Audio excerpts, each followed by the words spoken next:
Hello everyone, especially to teacher and classmates. So today, me and my teammate Ratisek will do a presentation about CPU metrics where we observe using top commands. So we have five things that we have to test today. I will be responsible for the first three part and the last two will be for Ratisek. Let me zoom in a little bit. Okay, so for the first one is about system times. This one we want to test how the CPU work. We want to simulate something or run a command for the CPU to work 100% and try to explain why it works like that. So this is the command that we use. After we run this command in Ubuntu, we will see that if we type we open the second terminal and type top -d1, we will observe, we will see this process is running. It takes 100% of CPU work. So why is it like that? So before moving to that, we have to understand what does that command means. So first, this is the explanation of the command. dd is the core Linux utility used to convert and copy a file in simple terms. For this one is to set the input file, and for this two part here is a special file in Linux that serve a pseudo random number generator, and it managed directly by the kernel. And the last one you can see here, it's for the output. This is for the input, this is for the output. So when we run that, the CPU is forced to constantly request a random number from the operating system kernel, because the kernel generates a random number. Because the kernel has to actively work to generate a random stream for every block of data, so the CPU spends its cycle running the kernel level code rather than the standard application software, which means you use 100% of the CPU on the kernel, not other applications. Second one is the easiest one, is idle time. Is when you open your CPU without running any task or process. So basically, this is the screenshot. In simple term, this one you just open your operating system and you check, you do observation using top commands.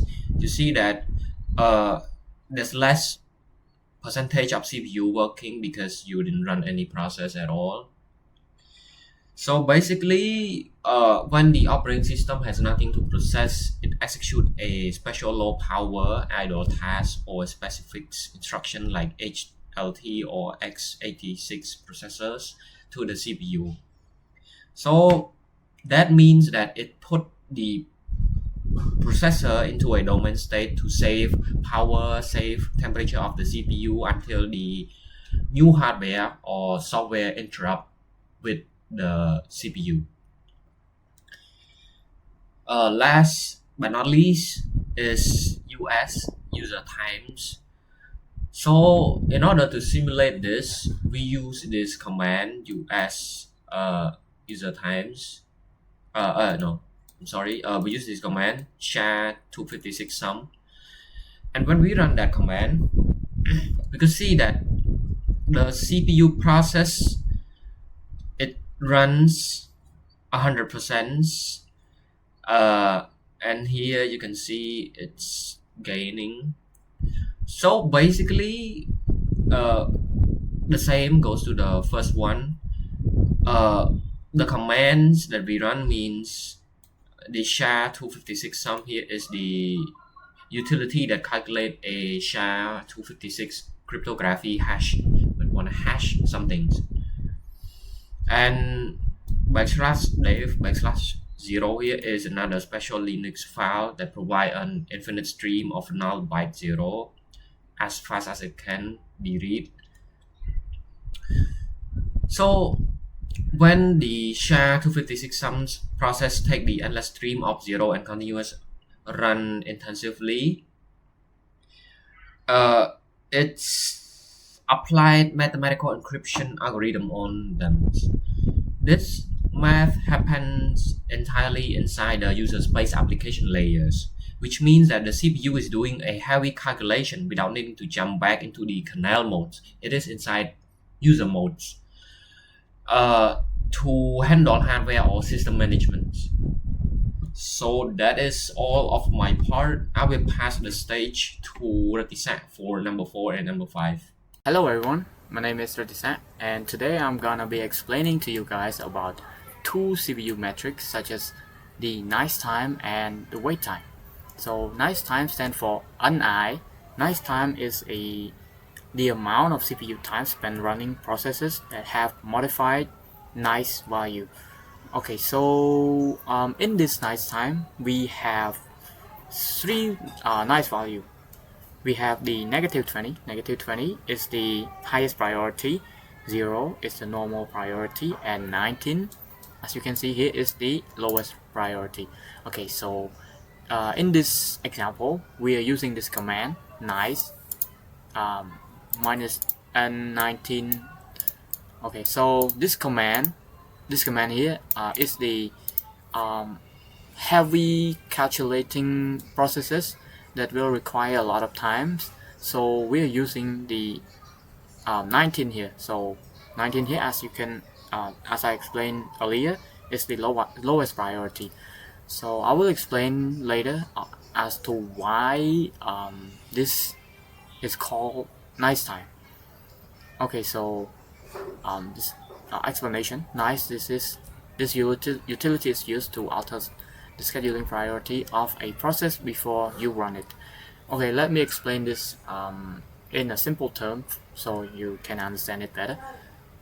So let's say nice. When you're being nice, you will like allow everybody to do it before you, like, right? Yeah, so it's nice. So nice time here means that you will allow the other processes to run before you to have the first priority. So that's why it's called nice time. This is the N19. It sets the niceness level to positive 19. That means the highest priority. Very selfish. Okay, and as I explained earlier, the SHA-256, this is the very heavy calculative processing that require a lot of time.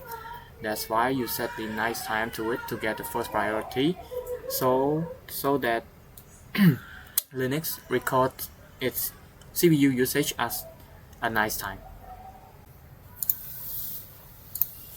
Okay, moving on to number 5, which is the wait time, or WA. So the wait time is it measures how much time CPU spends waiting for input or output devices.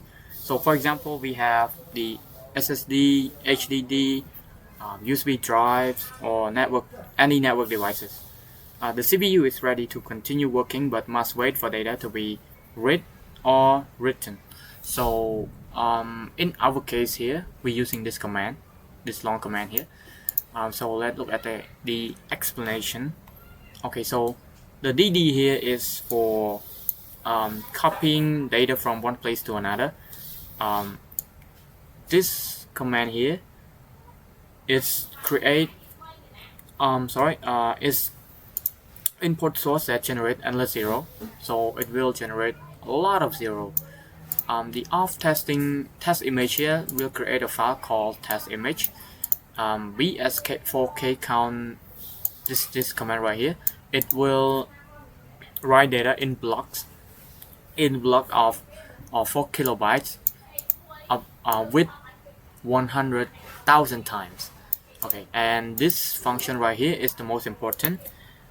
It forces every block to be physically written to the storage device before continuing. Without it, data could only stay temporarily in RAM cache. Okay, so what happened here is that first the CPU creates a block of data, Then the CPU sends it to the storage, and then the storage writes it. CPU must wait until the writing finishes and then repeat it 100,000 times. Because storage devices are much slower than CPUs, the CPU spends a lot of time waiting, and that waiting time appears as WA, or you call it waiting time. And that's it for my explanations. Thank you for watching this video.